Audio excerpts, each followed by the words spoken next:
What's up, everyone? Solidus Links. What the heck was that? I put my arms on top of my head and I hit a picture. Perfect way to start the video.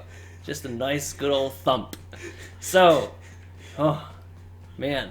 Headphone users, headphones. I'm just still bewildered at the nostalgia trip that we had behind the scenes.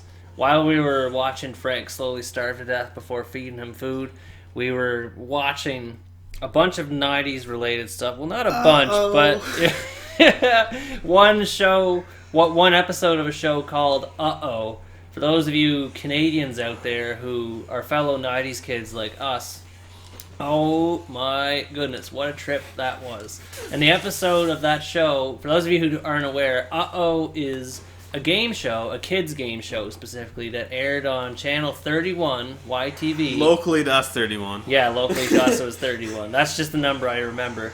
Big time. Anyways, there was all sorts of kids programming shows like, Pokemon, Yu-Gi-Oh, that sort of thing. But there was also original content.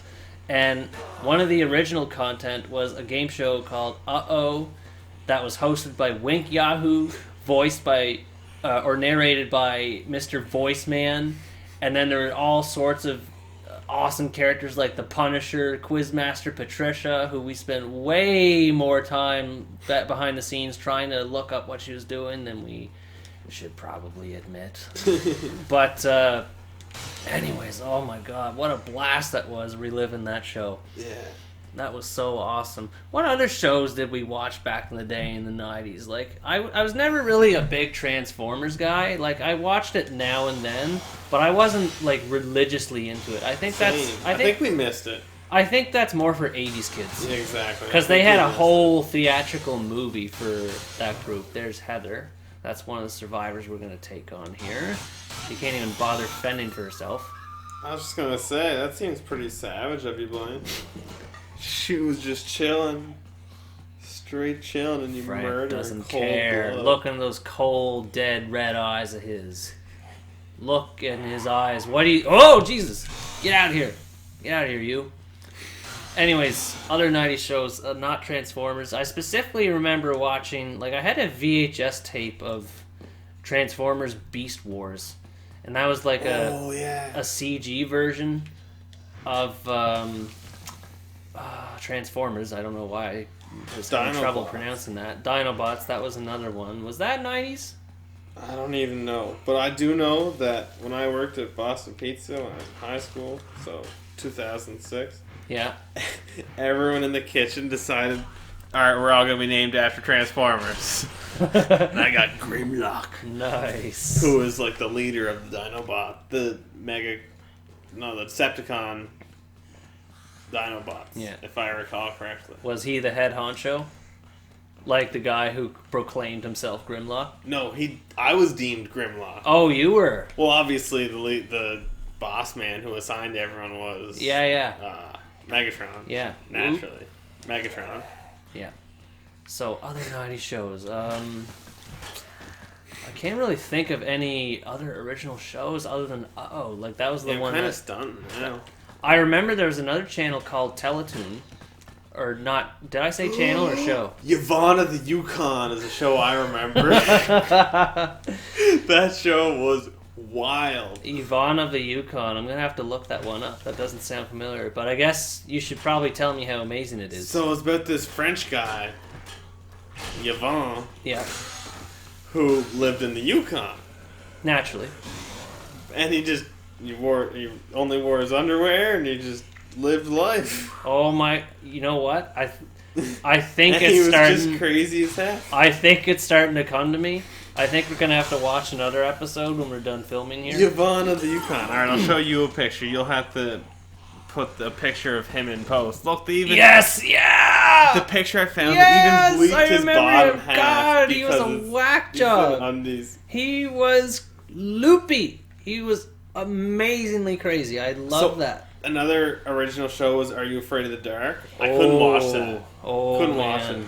That's like representative of the 90s right Big there. time. That is prime Nickelodeon material. Mm. I didn't watch that show a whole lot either. but that's not really because I was scared of it or anything. Although there definitely were scary episodes of that show, but I just never really knew what time it was on. I think it aired on the Family Channel here in Canada. I can't remember if it was on Family Channel or Teletoon. But one show that I distinctly remember watching on Teletoon too, actually, one of them was Courage the Cowardly Dog, and that was a Cartoon Network original, so that wasn't really a Teletoon original per se. But you want to know what Canadian show I remember the most fondly as a kid watching on Teletoon? Angela Goddamn Anaconda. Do you remember that? No. What? No, not at all. No way! Straight up. Oh my god, how can you not? That show is so fantastic. Dude, let's start with the girl's name. I wasn't watching that. Angela is like the most sassy girl, because it's supposed to be a girl. It's supposed to be a kid show. Yes, that show. Yeah, yes, as soon as you look up the picture, yeah, right? it's like the puppet girl. Kind of thing. I don't know how to explain it. It wasn't actually puppets, though, was it?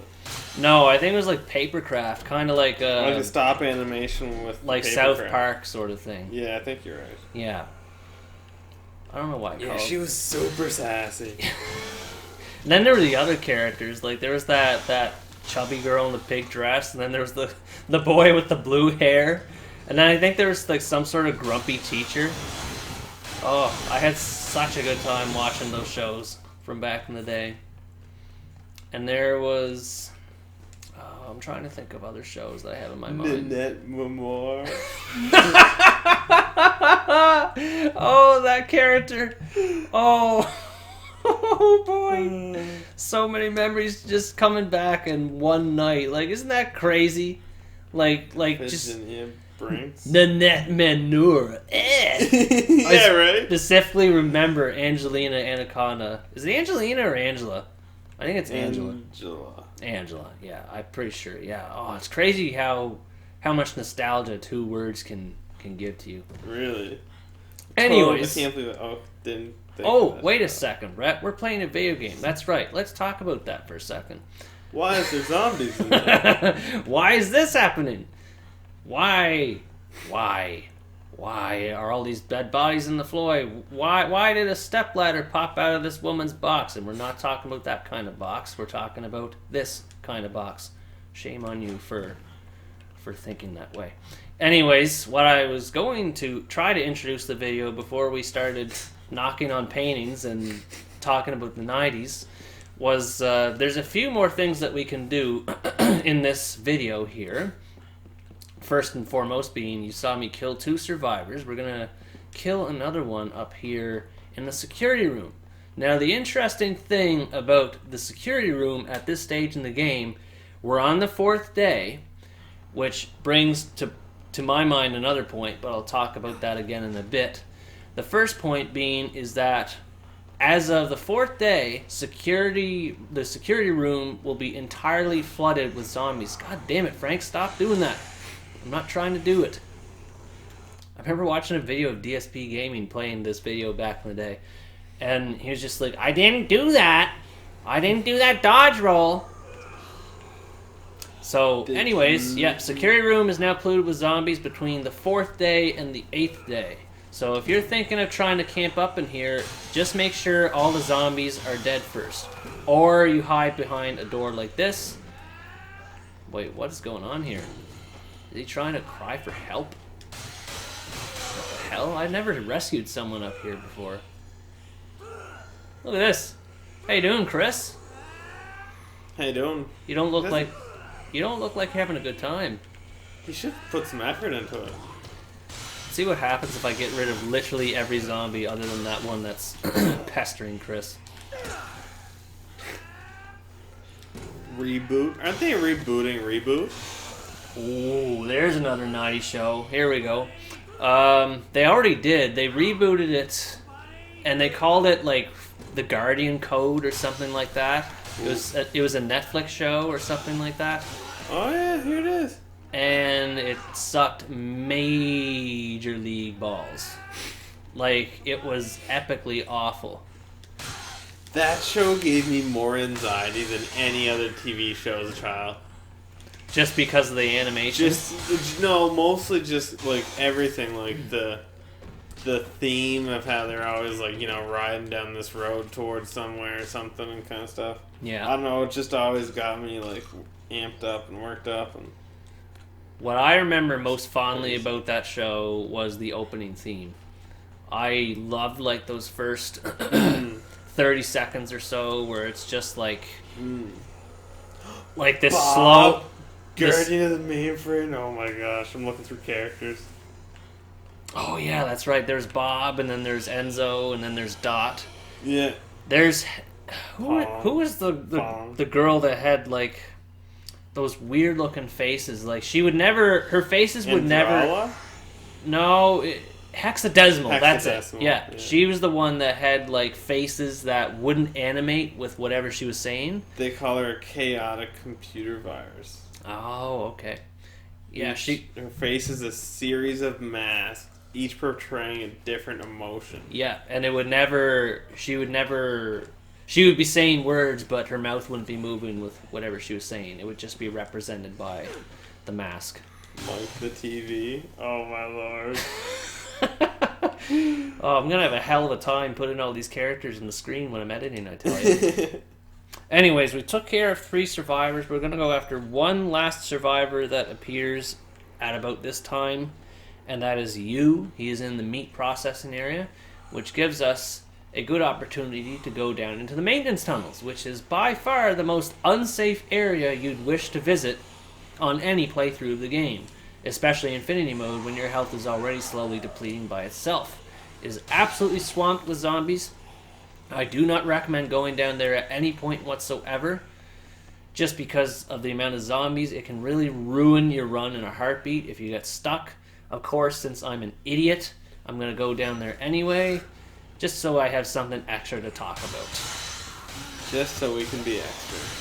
Extra everything. Extra dumb, extra silly, extra fun, extra insert adjective here. So the good thing about entering from the Paradise Plaza is we have a vehicle to get in. So we can... The controls for this are so janky too. See, I can't really complain about the PS4 version because at least gas isn't the X button or square button anymore. You know how X button is normally like reverse in every other driving game on console? Yeah, you never know how they're going to do it. X in 2006 was the gas pedal. On the 360 version it was anyway.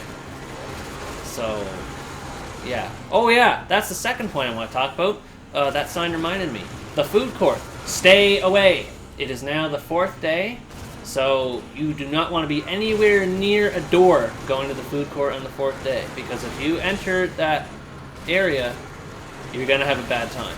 The game's going to crash, and it's just going to hate you. Right, that still happens. Yeah. It's a direct port, so it comes with everything the original version had, glitches and all.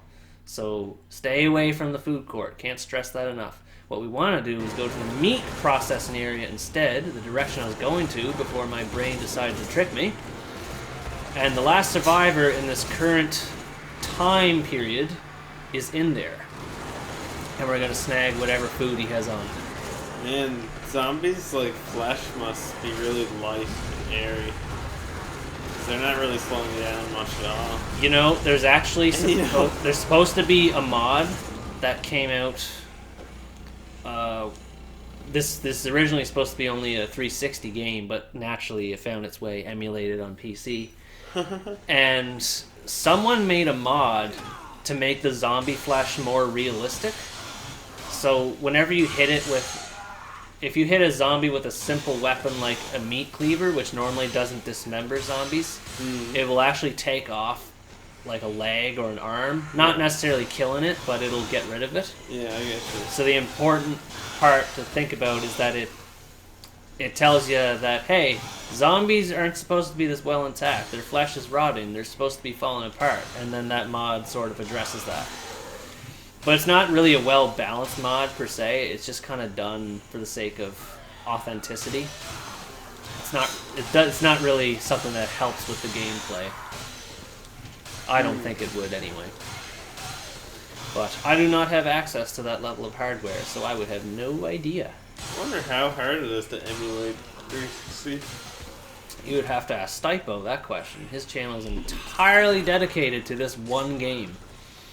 I may have talked about that in a video before, or maybe I did that behind the scenes, but I really admire Stipo's work, or Stipo, I guess his name's pronounced. I really love how he dedicates his channel to just this one game, and talks about all the history behind it, like all the beta builds, all of the demos, all of the original versions. I didn't even open this box yet. All of the... everything. All the history behind the game, including what it looked like in 2005. That one with the shopping cart over there. I didn't even notice. Oh, there's the one with a tank here, too. I don't think you're going to go anywhere anytime soon, bud. Oh, he's trying to attack me. And he's not succeeding. Contrary to what what, Pylon? I don't want to interrupt his shopping spree, though. I feel kind of bad. I thought you could put it on your head. No. No, the game's not that gracious. Oh, here's the shelf that I was talking about last time. Remember how we were talking about... Oh, that's the really strong shelf? Yeah, that's the one that, like, apparently obliterates more than a chainsaw does. Can you imagine getting whacked by one of these things in real life?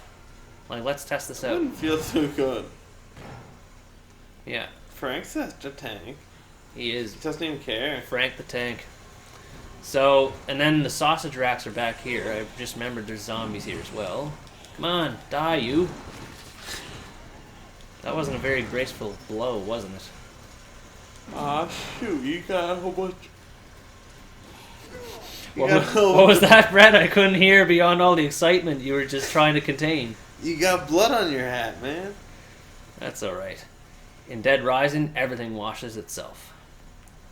It actually kind of did. So, yeah, not really a whole lot else to say, but I figured I'd show off all the survivors that we could get in this current time period, as well as relive that glorious 90s nostalgia. Oh my goodness, I'm pretty sure we're going to have more things to talk about in the next video, I would say. I think I was going to say, too, there is actually, contrary to what one might think, there are actually safe areas in the meat processing plant. You can climb on this high ground right here, where the cardboard box is, and nobody will get to you. Whoa, a skateboard. Snowboard. Skateboard. Oh, Yeah, game just told you. You got told. You tricked me. Lord of the Told. Fellowship of the I Told. didn't see wheels when I saw the red bottom. So I was just like, oh, it's a snowboard. And I guess we'll end things here by killing the zombie. There, it's official. All the zombies in the room are dead, but we still got some high ground to work with, just in case you want to camp. Alright, so that's going to be the end of that video for now. Thanks for watching this video here. I hope you enjoyed it. And as always, stay tuned for the next part.